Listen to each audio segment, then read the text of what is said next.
My name is Elena Mancini. I'm 34 years old and I'm a documentary filmmaker. I never would have believed what I saw that night. I was up late, editing the final cut of my newest documentary, when I heard the soft creak of footsteps. My editing suite was my sanctuary, its walls lined with posters of Fellini and deceit that reminded me why I was here. The only sound other than the film was the soft hum of the external hard drive and my own steady breath. The noise came from the attic doorway behind me. I turned my head slowly. There, leaning against the doorframe, was my mother-in-law, Marietta, or rather, her shadow. My pulse thumped so loudly I was sure she heard it. The air seemed to grow colder. She stepped inside before I could speak. In the pale lamplight, I realized she was holding something in her hand, a folded letter, my handwriting on the envelope. My heart stopped. Why was she rummaging through my things? I closed my laptop without even glancing at her. My mind raced.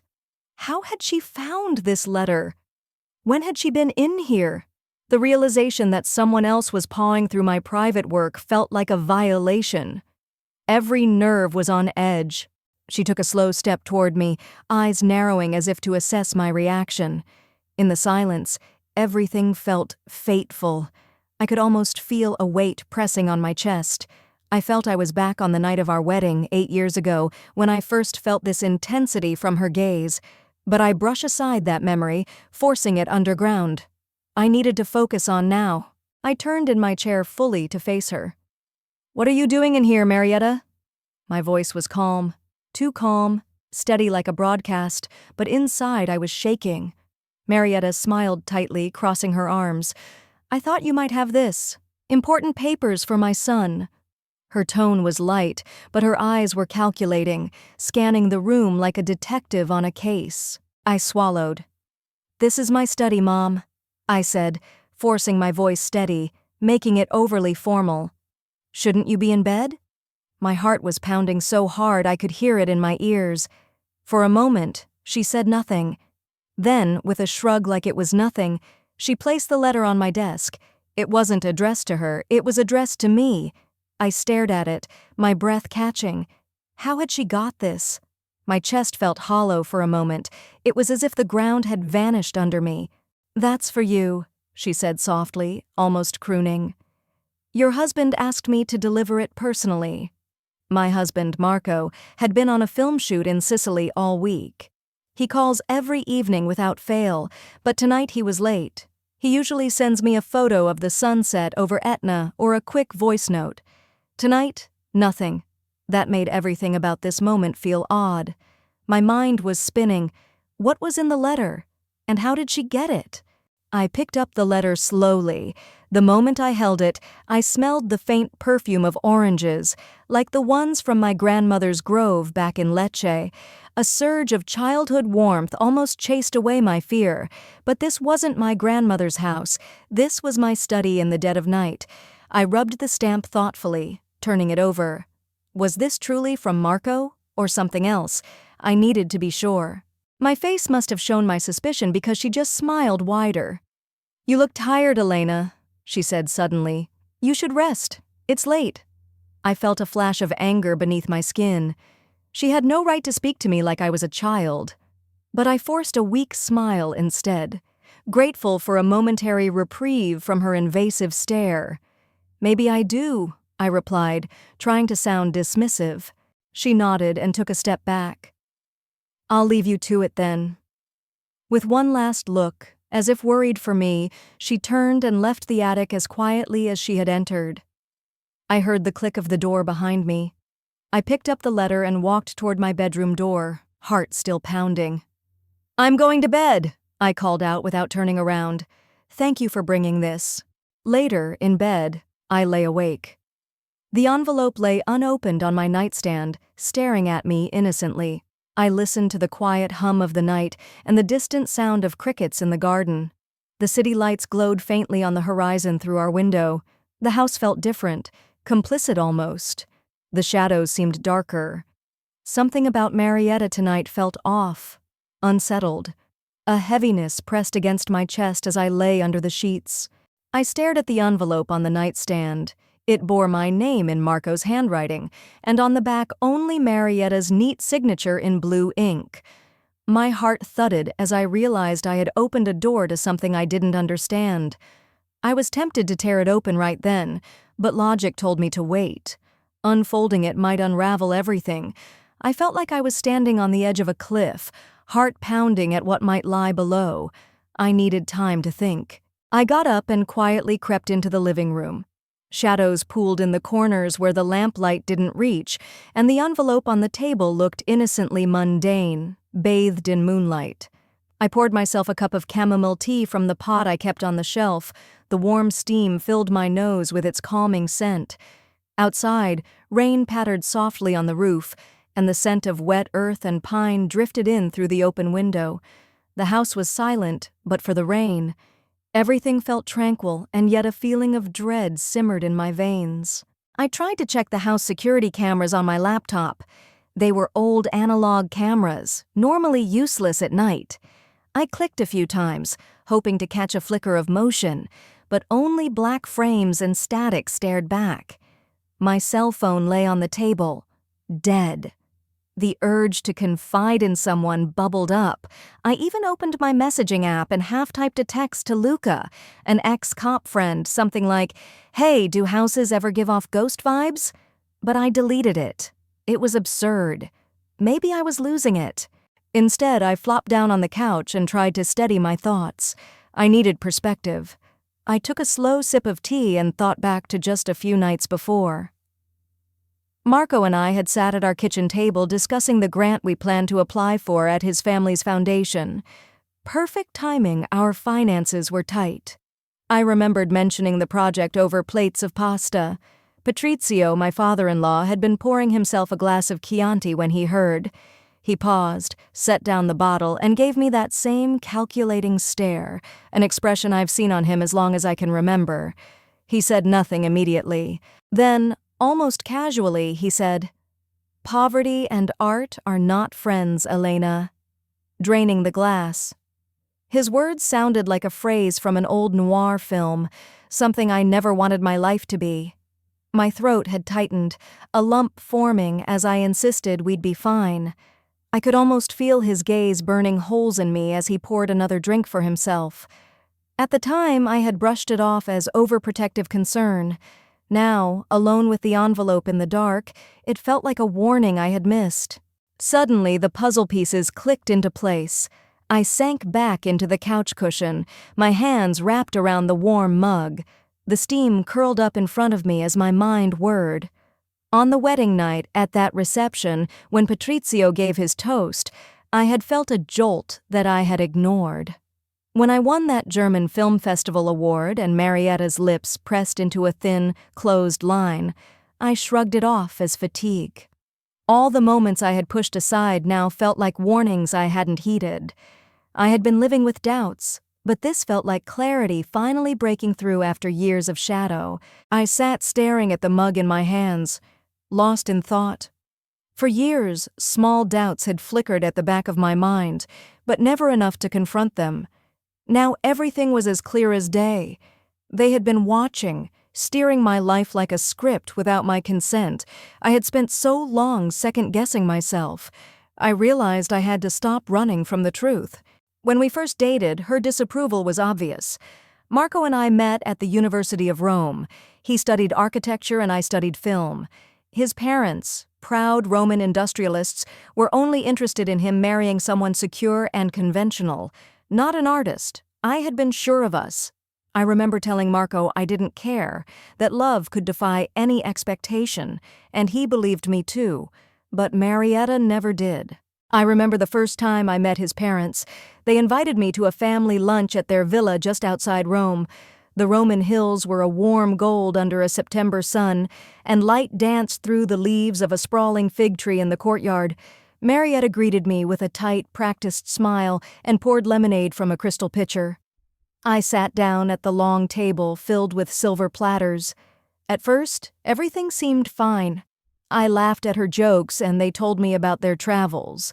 Then I mentioned a screenplay I was working on. Her expression shifted instantly, as if I'd said something taboo. By the time dessert arrived, she had barely spoken a word to me. I kept smiling, trying to cover the hurt. Finally, she excused herself early, saying she had dinner to prepare. Her eyes followed me as I was walked to the gate by Marco. Neither she nor Patrizio said a word about my career. They didn't need to. I walked out feeling cold. On the drive home, Marco and I didn't speak much, the car winding down the cobblestone streets with only our uneven breathing. I was quivering with doubt and anger. "Does she think I'm not good enough?" I asked finally. Marco glanced at me, confused. "Maybe it's nothing," he said, but I saw it in his eyes. He'd noticed it too. "My father means well," he whispered, "but sometimes he can be blunt." I nodded, but inside I felt confusion and hurt. Was I really so unsuitable in their eyes? The seed of suspicion had been planted. But then came our wedding day. It was a crisp October morning in Tuscany. The fog drifted away from rolling vineyards and olive groves, revealing endless golden fields. We had chosen a little church atop a hill near Montepulciano, imagining an intimate ceremony with just a handful of friends and family. We pictured it simply: vows by sunset, laughter over local wine. That was the plan, ours. When we reached the church steps, I walked through the aisles expecting the decor we'd chosen. Instead, I found a grand display of red roses and golden ribbons that I had never approved. My father had designed a wildflower bouquet for me. I knew every flower by name, but my hands held a lush arrangement that Marietta had arranged last minute. My friends from film school were gone. 2 of them sat awkwardly on a side bench, confused and hurt, having been quietly moved. As I approached the altar, Marietta sat in the front row, looking regal in ivory, arms crossed. Patrizio stood next to her, giving me a nod that felt more an ownership than affection. The organist began to play, and the opening hymn was not the joyful piece Marco and I had chosen. It was an old traditional hymn Marietta loved. My stomach sank. In that moment, walking down the aisle, I felt surrounded by people and completely alone. My heart thudded as I placed my hand in Marco's. His smile to me was forced, worried. He leaned in to whisper, "This isn't what we planned, is it?" I shook my head slightly, unable to meet his eyes. After the ceremony, in the candlelit courtyard, we had sat at a long table. My closest friends clustered at another table, cheerful and surprised to see me surrounded by new relatives. Patrizio stood and tapped his wine glass. I looked up, smiling, expecting a toast for us. Instead, he began speaking directly to me. "To this young couple," he said, "may they learn as we have that true happiness is found not in chasing dreams, but in building something lasting." His glass clinked with others as polite applause rippled around me. I felt my face flush with anger and embarrassment. I forced a polite smile, staring down at my glass. Inside, I was seething, wanting to tell him exactly where to go. Instead, I held my tears until later, when I slipped away to the garden. I found Marco by the olive trees, the Tuscan breeze at our backs. His eyes were wide. "I'm sorry," he said quietly, pulling me into a hug. I pressed my face against his shoulder. "It's okay," I whispered, lying to both of us. "Let's go home." I knew in that moment that we were on our own again. We would have to write our own story from there. We left Italy soon after that reception, feeling as if we'd both been handed an escape. The decision was sudden, a relief, honestly. Marco accompanied me to a 6-month documentary shoot in Marrakesh, Morocco. We rented a simple courtyard apartment with whitewashed walls and blue shutters, right in the Medina. The red sands and ancient Kasbahs became our home. There was something intoxicating about the vibrant souks, the evening calls to prayer. For the first time in a long while, I felt free, truly supported as an artist. We lived cheaply, sharing meals on the rooftop terrace, and poured our evenings into editing. It felt like we had left expectations on another continent. When our film Desert Canvas premiered at a festival in Fez and later won awards internationally, I was beside myself with pride. I called home triumphant. We'd made it. We'd done it.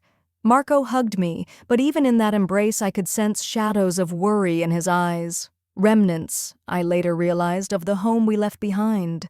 Back in Rome, life readjusted to city rhythms. We found a modest loft in Trastevere with a tiny balcony overlooking cobblestone streets. It wasn't much, peeling paint, creaky floors, but it was ours. I pitched my latest idea to my agent, a documentary about Italy's vanishing artisans, something personal and authentic. She came back with news. An investor was interested. My heart leapt until I realized that investor was none other than Patrizio. He walked into my studio with a suitcase full of money, 50,000 euros. "It's a gift for your equipment," he said as he laid it out on my table. My fingers trembled when I took it. It was real money in my hands. Tears pricked my eyes with relief. "But," he added casually, "we would only ask one thing in return. Come over for Sunday dinner with us. Just once a week." My stomach plummeted. The strings hidden in that check suddenly dangled heavily. I looked at Marco and we exchanged a long glance. We needed that money for the project, but the implication was clear. We paused, then said quietly, "Okay." We'd swallow this compromise for now. And so Sunday evenings became our family obligation. Every weekend I found myself unpacking groceries in their kitchen and laying out antipasti on their dinner table. I carefully cooked something that would impress: lemon risotto with fresh herbs one week, lasagna al forno the next, under the watchful eyes of my hosts. At first the dinners felt polite. Marietta even complimented my basil sauce and showed me how she blends it into her own recipes. "You have a talent, Cara," she said once, patting my hand. I wanted to believe it. But as weeks passed, the warmth turned cool, and the questions came. Over bowls of minestrone, Marietta asked about every detail of my project. "Why do you interview only the old families? Why not film the new wineries?" I answered politely, still thinking it was genuine interest. But there was a sharpness in her voice, an undercurrent of judgment. Around that time, my film Hands of Time premiered in Berlin, and I brought home a bronze statuette. I called the family excited, but only got silence. When I returned for dinner that Sunday, Patrizio glanced at me and said smoothly, "We are proud of you, Elena. Truly. But perhaps you should do a story that contributes to the family, something practical." I nearly choked on my wine. "What do you mean?" I managed. He smiled. "A documentary about our family vineyard, for example.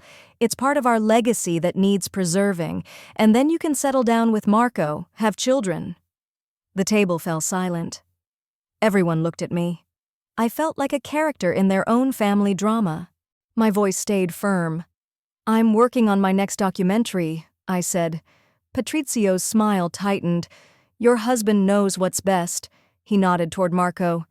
"You're not getting any younger, dear." The dinner resumed, but I barely heard it. Those words echoed, "You should be ready to give up." They saw me as a project to be completed, not a person with dreams. I realized then I was living on display, performing the model daughter-in-law for them. They praised me publicly, yet every personal freedom was curtailed. I started to see a pattern. Each time my career took a leap, a new concern surfaced. They quietly undermined trips. When I mentioned going to Russia, a travel advisory suddenly appeared. When I planned a filming trip to Morocco months later, I found fake emails of lost passports. It was subtle, small acts. Once, I found an article about how documentaries can ruin reputations, printed and left on the kitchen counter at home as advice. Marco tried to brush off each incident. He told me I was exhausted, jet-lagged. But deep down, I felt frustrated and doubted myself. Was I imagining it, or were they really controlling me? Then finally, one day, it all came to a head. I was in Venice filming a short piece on the last carnivals and mask makers by moonlight along the canals, a passion project entirely funded by a small Italian arts grant. It was autumn, and the city felt magical as I shot gondolas and masked dancers. When I returned, I was exhausted, but on cloud nine. The footage was beautiful, and I had news. We'd won a cinematography prize. I excitedly called home from the station to share the good news and decided we should celebrate with everyone that Sunday. On Sunday morning, I dressed up to present the film to Marietta and Patrizio. Marco gave me a reassuring smile. But as we got in the car, Marco hesitated. "Sorry, Elisabetta. Elena," he coughed. "My father asked me to come to the office in the city. Go on without me, okay? I'll meet you later." I froze. The daughter-in-law routine crumbled. "Spend the afternoon resting," he said hastily. "Marietta will understand." I nodded numbly and drove off alone, confusion knotting in my chest. Alone that afternoon in our flat, I waited for the doorbell that never came. Finally, at midnight, I found on my laptop a ridiculous tabloid article titled, "Elena Mancini, Diva of the Venice Carnival, Too Ambitious?" The piece twisted my words. It accused me of grandstanding, said I only chased fame. It called me a diva and implied I was neglecting my family. Someone had photoshopped a picture of me with dramatic headlines. I stared in disbelief. These weren't my words. It was the final clue. They had orchestrated this hit piece, somehow. I sank onto the bed, shaking. That night I didn't sleep. I lay in the dark and rehearsed what I'd say if I ever could. The moonlight through the curtains felt accusatory. On one hand, my anger burned. How dare they lie about me? On the other, a cold clarity settled in. Enough. I was not the passive character in their script. I was the author of my story. The next day, armed with this revelation, I decided to confront it head-on. I needed answers. Without telling Marco, I drove to the villa on a crisp morning. The world smelled of pine and freshly cut grass. My pulse pounded as I pulled up the driveway lined with tall cypress trees. The villa stood as it always had, large and elegant, but to me it now felt like a gilded cage. Inside, the house smelled of rosemary and old wood. Patrizio sat in his study at an oak desk, flipping through ledgers. He looked up in surprise as I stepped in. Marietta appeared in the doorway to the kitchen, a basket of basil leaves in her hands. She froze at the sight of me. "Ciao," I said softly, but with purpose. "I think we need to talk." Their faces registered shock, then guilt. Patrizio stood and gestured to a chair, but I stayed standing. "Everything okay, Elena?" Patrizio asked cautiously. I set the bag with a dish I'd prepared on the counter beside them. "I have something on my mind," I said calmly. My hands were steadier than I felt. I looked directly at Marietta. In the corner hung our wedding photo from that day in Tuscany, us smiling, her in the background. Next to it was a set of old keys. I pointed to the brass key that hung there. "Is this yours?" She looked puzzled. Patrizio glanced at the key, then back at me. "Your studio door," he said slowly. "It's yours." I nodded and walked over to it, then turned and picked up the key from the wall. "And how did you get a copy of this key?" I asked, holding it between us. Marietta's eyes widened. I just took it once for an emergency," she stammered. "I thought it was important to let myself in. I didn't want to wake you editing." Her voice trembled. Patrizio said nothing, but I caught the hesitation in his eyes. I clenched my jaw. "You never asked," I said quietly. "You never knocked or called. Last night I found you in my studio without warning. You were going through my things." Marietta swallowed. I'm sorry," she whispered, tears brimming in her eyes. "I just wanted to see if you had forgiven your husband." I thought, "Forgiven him for what?" I demanded sharply, my pulse hammering. "Go on, I want the truth." She inhaled shakily and wiped a tear. "Look, I was scared," she began. "Your husband, my son, we realized we let money influence him. We poured our lives into this family business, and we were afraid to lose him. Every trip you took, every late-night editing, I felt you slipping away from us." My mind spiraled. "So you tried to drive me away?" I whispered. "Yes," Patrizio said softly, finally joining in. "It's cowardly, but we thought, if we could isolate you, make you doubt yourself, Maybe you'd give up your films and come home." I felt a cold fury. "You did this to protect him? To protect your reputation?" Marietta's hands trembled on the basket. "I thought I was protecting him, protecting us, from changes I didn't understand. I thought maybe I wouldn't have to lose my son. And I am not yours to lose," I said firmly, pointing the key at her. "I was never just a part of your plans." They were silent. I realized this was their truth, unspoken, twisted through those years. I took a deep breath. "I've given so much to my work, to support this family name," I said. "And what I got in return was lies." Tears sparkled in Marietta's eyes as she shook her head. "We were wrong," she admitted. Patrizio spoke then. His voice was heavy with regret. "Maybe it's time you two build something on your own," he said. "Away from here." I felt anger and relief mix inside me. "Yes," I said, softer. "It's time." Marietta began to cry softly. "Elena?" I cut her off gently. "Thank you," I said quietly, "for finally telling the truth." I picked up my dish from the counter. "I have to go." Outside, I sat in my car for a long time. The villa vanished behind me as if it had never existed. My hands were trembling on the steering wheel, but my breaths came easier now. On the highway through olive groves, I dialed Marco on speaker. "We're coming home," I announced. "This week. We'll work without the foundation's money." He was silent at first, then exhaled. "Okay," he said quietly, "if that's what you want." We didn't say more. In the car's gentle hum, I felt something shift. The hidden chains were finally broken. In the months that followed, I threw myself into my work with a ferocity I hadn't known in years. Free from conditions, I raised money independently for my next film, a personal project about family ties in the Andes, through grants and a little crowdfunding. Marco became my producer and cameraman. We traveled to Peru and Bolivia. Each morning, I edited footage by campfire light, grateful that every decision was ours alone. Marco would sometimes wake up at odd hours to edit when inspiration struck, and he always offered to make me a cup of coffee. For the first time since our wedding, I felt us truly on the same team again.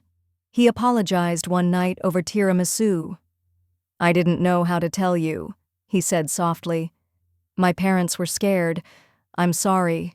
I hugged him, grateful for the apology, even if belated. That last family dinner came and went. We brought a homemade tiramisu to Marietta. She said only one thing as we left: "Be safe." It was the closest thing she'd ever offered to an apology. I realized then, I didn't need their approval anymore. I already had something far more valuable. Years later, I keep that unopened letter in a drawer of my editing table, a relic of a chapter closed. Sometimes I wonder what was inside, but it doesn't matter. The truth was written between the lines all along. Now, I stand editing my latest film in a studio thousands of miles from that villa, windows open to a new dawn. My name is still Elena Mancini, and I'm still a documentary filmmaker, but I am stronger, and my eyes are wide open. I learned what it means to protect your vision, and myself. No amount of betrayal could change who I am, and in the end, perhaps that is the quietest revenge of all: to thrive. For the first time in years, I feel free. I will never look back.